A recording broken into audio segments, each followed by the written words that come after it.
'Cause we're differently abled, differently. Welcome back.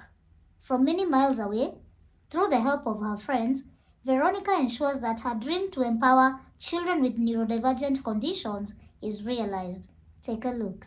More often than not, children with neurodivergent conditions do not get the freedom to be out of their spaces. Mainly this event is to bring awareness and to encourage parents and caregivers to bring their children out so that they can be identified, so that they can be helped. My son is going to be crowned as the best male contestant of the year, and is Mr. Neurodiversity 2024. What a proud mama I am. I'm really grateful, and nasikia tu zile butterfly, it's like I've given birth again. I'm really grateful, and this shows disability is not inability, and nothing can hinder us in achieving what other people can achieve.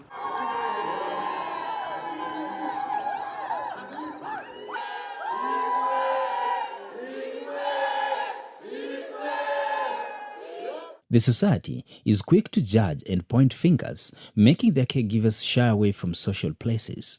There are so many parents who've hidden them, but us, we think from today henceforth, we have to embrace our kids with love and bring them out. Let the world know we have these kids. Michelle was diagnosed with autism at 3.5 years old. We didn't know what autism was that time, so it was a new jargon to us, but after therapy visits and maybe being explained to what is autism, so I got to understand. Autism affects mostly behavioral changes, that is, and social behaviors. That is, she's unsettled, she's hyperactivity, she can't settle. Like you can see right now, she's not settled, but after therapy, she has tried. Now we can even come to maybe like parties like this one that today we are here. Last year, she won Miss Neurodiversity Africa. There are so many kids outside there that their parents are not able to bring their kids out and have them exposed to the environment just because of the fear. Some believe that it's a curse. Yes, it's a curse, and which is not true. Which is not true. Peter James Foundation is slowly but consistently giving a platform to children with neurodivergent conditions. Peter James Association is registered in Czech Republic by one Veronica. The name Peter belongs to us, is our son, who is autistic and is about 9 years old. We have registered the same Peter James in Kenya, but as a foundation last year. It is still the last procedures of for us starting to use it instead of Peter James Association. So this she registered in Czech, but every activity that is going on, we are doing it in Kenya. So she got a passion in the year 2020 during COVID time when people were home because of the pandemic. So she thought of helping the parents. We are here to support Peter James Foundation for us, so that we can reach out and create awareness about neurodiversity people. And we work so close, and we are going to create very big partnership with Peter James and so many organizations like NeuroKids, Site of Relief, to come up together and spread awareness about CP people and people with autism. Thank you for this platform, and I'm really grateful because we've now known not only those people who are abled, but also those who are able differently are awesome and are beautiful and handsome. Actually, getting all those votes from all you Kenyans, I say thank you so much for participating and voting for my son. Through such events, they raise awareness and call on like-minded partners to come on board. Our prayer is to push the government. There are some of the things that we need them to do for us. We are not just raising awareness. We want them to at least subsidize some of the anticonvulsants we use. They're very expensive, and we are not able to afford, because most of us we are jobless. because we had to stop working to go and sit with the child at home, especially the mothers. We are planning a soccer event on July, and it is based with people who have played soccer within the country and outside the continent. We come together to create awareness in this cerebral palsy through football, because football reaches out a lot of big numbers. And in Rachel K, we don't have donors. The only thing that we come up with as friends, families, and every other person is welcome in that organization. So we are requesting the government and other organizations, please let's come and partner with us. We are also requesting parents who have kids living with this disability outside there. Please don't lock those kids out there, because they are part and parcel of our community. We started small, like in 2020, we were able to, Mama Peter, I said she was participating in another pageant, and she was able to push the company that produces diapers to produce diaper number 7, which was not there. Because in this case, they use like diapers for a long time. So some of them are older, and the diapers their size is not there. So in 2020, we gave them mostly diapers and some tokens, and then some also assistive devices. In 2021, we gave them diapers also, some cash, and some. It keeps on growing every year. So this year, we see the grand winner, the child who had the most votes, the overall, both from the boys and the girls, got 100,000 Kenya shillings. And we hope that the money is going to help the mother maybe set a business, because the mother is a single mother and she's not employed. So if she takes that amount of money, I think she's going to at least change her life. She can start something.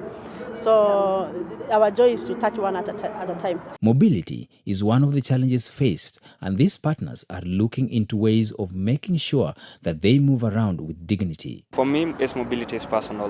My dad got into an accident when I was young, and he really struggled because he really loved participating in my school life. So since I was studying outside of Nairobi, he had to hire a vehicle, hire a driver, fuel the vehicle. So it became too expensive for him to even come for visiting.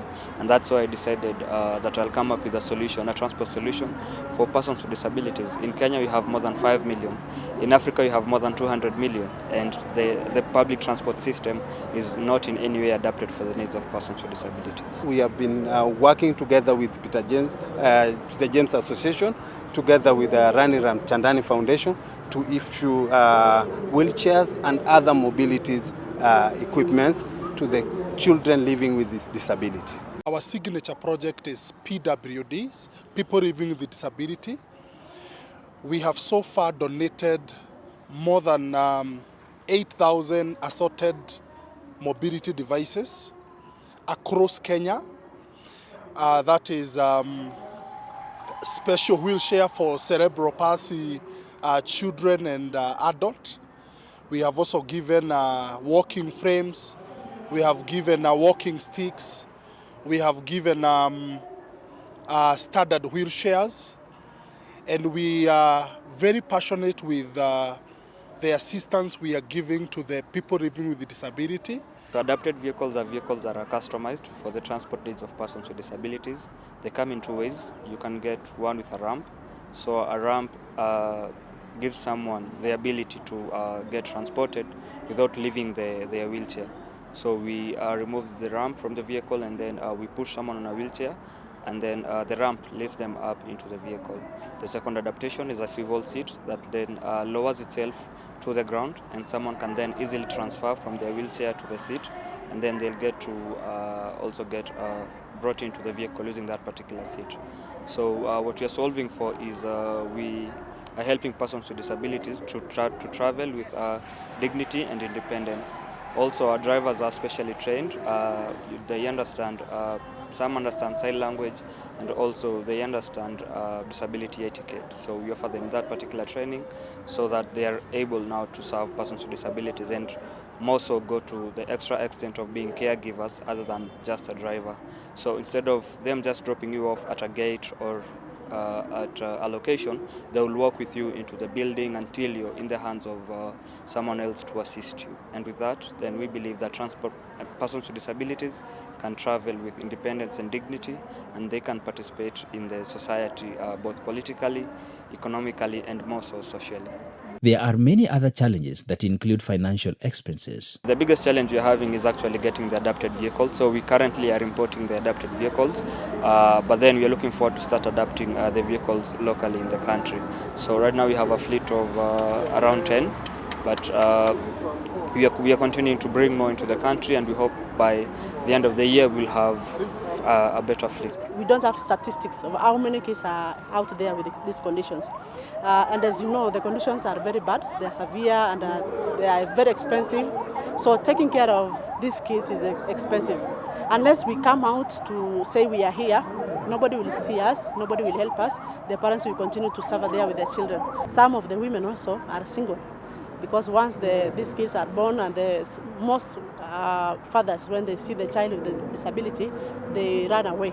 So the mother cannot leave their child, so they are forced to stay there. And when they stay there at home also, they cannot work. Because even if you work, maybe you have a good career, you have a well-paying job, then you have a child here who is often sick, you are always admitted in the hospital, you always want to go for therapy. You find that some employers do not, you become less productive. The call is to create more awareness and to find solutions to some, if not all, of these challenges. With that, I know more awareness will be created, and inclusivity will be there. And I thank God so much. And wale wamama ambao mmejificha huko nje, kuna Smile for Neurodiversity ambayo ina embrace kila mtu. Karibuni sana na mjisikie huru. Peter James has assisted them set businesses so that they are able to do the business as well as have the child there. We have also, when we also share their stories out there, most of them have been linked with we call them destiny changers. People who have supported them. We cannot fully do the things, but at least when we give them the platform, God gives them other people who come in, because there are good people out there. So when they come, maybe they help you do 1, 2, or 3 things, and then it's our joy to see the parents having businesses, their child doing well, and themselves are good mentally, they are stable. What I'll add is let's not leave persons with disabilities behind. Persons with disabilities are like you and me. Right now, there's a 20%, how will I then put this? There's a very high chance of someone even acquiring a disability. Only 13% of the world's population has been born with a disability, but right now, up to 20% of the world's population has a disability. So there's a 7% chance of actually acquiring a disability. So let's not look at adapted transport and even accessibility as just creating a solution for persons with disabilities, because at one point 7% of the population will then get a disability. So once you create this solution, it is usable by everyone, not just specifically for persons with disabilities. So let's learn more about disabilities, and let's leave no one behind.